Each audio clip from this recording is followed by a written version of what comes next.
Throughout all ages, blood has captivated humans, the fluid of vitality and life. So long as the blood flows in the veins and the heart beats, we live. Still to this day, blood is perhaps the biggest mystery of the fundamental components of the human body. Even the brain, a bloodless organ, has been largely dissected, the inner workings of the central nervous system being mapped out. As complex as the brain has proven to be, it is more a matter of learning the tech of the nerves and chemical switches. Blood, on the other hand, remains shrouded in its own visceral mist. The focus on the brain for the psyche, though not without merit, only partially explains the wetware of our bodies. It is by exploring the psychology of blood that we can come to better terms with this dual fascination of fear and awe that blood has held over humans throughout time. Seeing blood flow out from your body is an experience found nowhere else in the world. It is surreal, captivating, alarming, and temporal. It is like the opposite of an out-of-body experience. Rather than you experiencing, as it suggests, leaving your body, bleeding is like the body leaving you. Our blood is our psyche. It is often thought of as a mechanical reflex to the orders and responses of the brain. The truth is, the whole body plays a role in the psyche. It cannot be pinned to one single system or organ. Blood, however, stands out even from the brain in this regard. Blood is what carries oxygen to the brain, allowing it to function. Lose some blood and you become lightheaded and thinking becomes harder. Lose more and you pass out. You could have the best computer in the world, but if it's not plugged in and supplied with power, it doesn't work.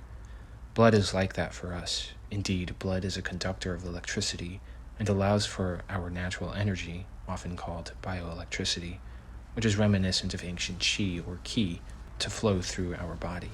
It is the blood that boils in anger. In fear, the blood flushes out from the face and the breathing stops, paralyzing and freezing the body. In embarrassment, the blood gathers in the cheeks and blushes. Under stress, the blood pressure increases. In calm, the pressure lowers. Lie detectors work through monitoring the blood's response to questions and answers. With shocking news, the sensation of the stomach dropping is blood leaving the gut. In poor or cut-off circulation, the parts lacking blood go numb and immobile, regardless of the brain's attempts to move it. In anxiety, the throat tightens as adrenaline sends blood into the muscles. Blood is inseparable from our psyche. Blood flows a meter per second. It is effectively a highway of consciousness that can go from one part of the body to the next in less than 2 seconds. It's why injections, venoms, and anything that gets put into the bloodstream reaches every part of the body, including the heart, almost instantly. Blood cells are intelligent, especially the white blood cells, which can recognize foreign organisms and neutralize them, acting like special forces. And a large part of disease is other organisms learning how to evade the detection of these white blood cells. The post-mortem process of blood sees this circulation come to a halt. The microbes inside the body begin to digest their way out, quickly entering the bloodstream.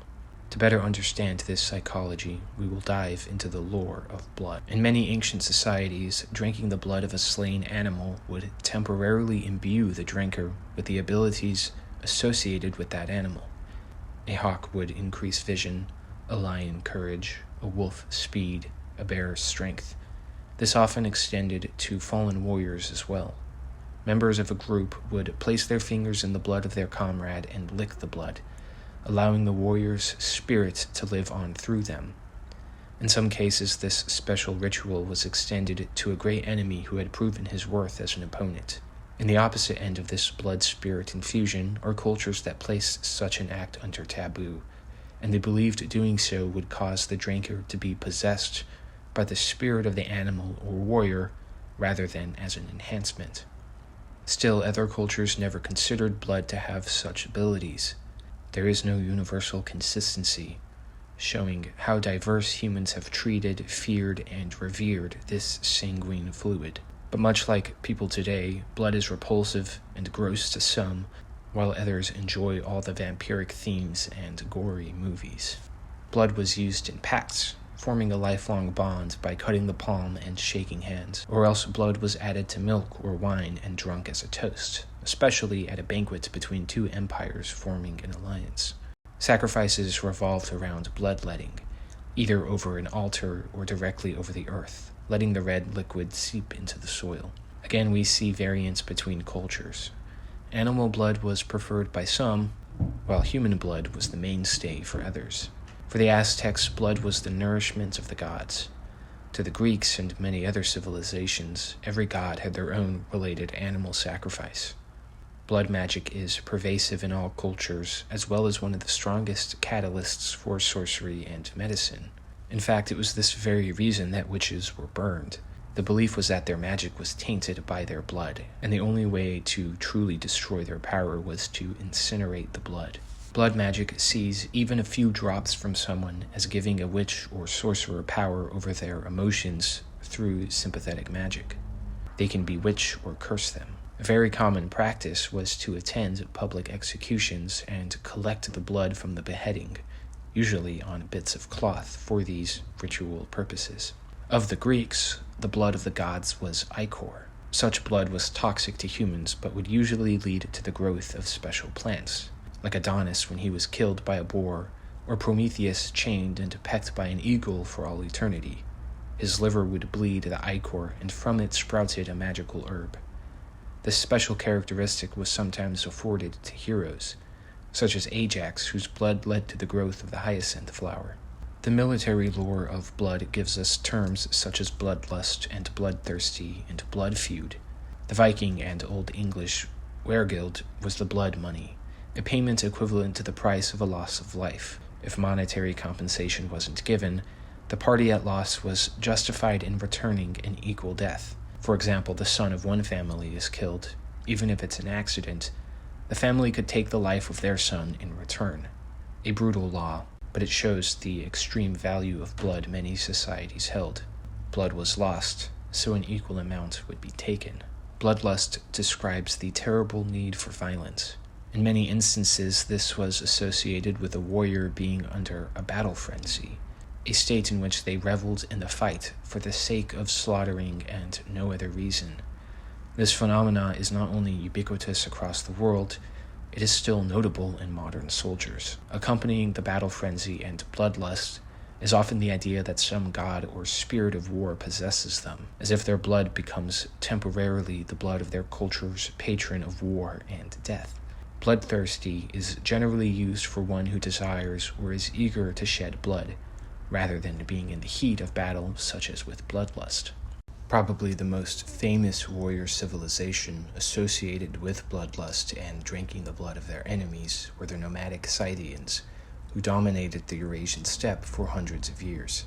Soldiers were often paid by the head, and they were buried with colored stones that indicated how successful of warriors they proved to be. Upon burial, members of the household of the dead man, so their wife, servants, and horses, would be sacrificed and buried with them. This is another tradition likely related to blood sacrifice, which finds itself rooted in many different cultures, usually associated with the death of royalty.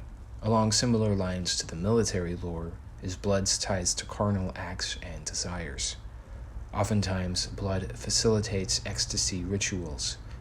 The drinking of blood is seen as a romantic gesture, essentially as foreplay, especially in vampire-related stories, but these draw inspiration from people who used blood in various ways for these carnal and romantic purposes. A bloodbath is a term used to describe a slaughter. After a typical bloodbath, the victors get the spoils. All the violence and rage then gets translated to looting and rape. In between the military and carnal lore are a number of infamous serial killers who seem to be motivated in extreme ways with some mix of both types of bloodlust, to the point that it is the blood itself they are after, finding gratification in spilling blood. The psychology of blood goes deeper still with religious covenants, connecting man to his God or divine source. It is the blood of Christ that redeems man. There are blood pacts with supernatural forces, such as the stereotypical signing of one's soul away in blood. Various forms of these exist in every part of the world, again, all offering their own meaning, purpose, and function. Perhaps when the approach that our psyche is connected to blood is taken, it makes sense that such ideas reveal the diversity of experience and belief shared across humans. Blood lore is as unique as an individual because blood is a component of the individual's psyche. Corpse medicine often centered around blood. For a time, blood was seen as a panacea. Some recipes even involved making a blood jam. In other cultures, blood is part of a meal, such as with bloody sausages. Bloodletting is the most famous of all the blood-related medicine from the medieval times.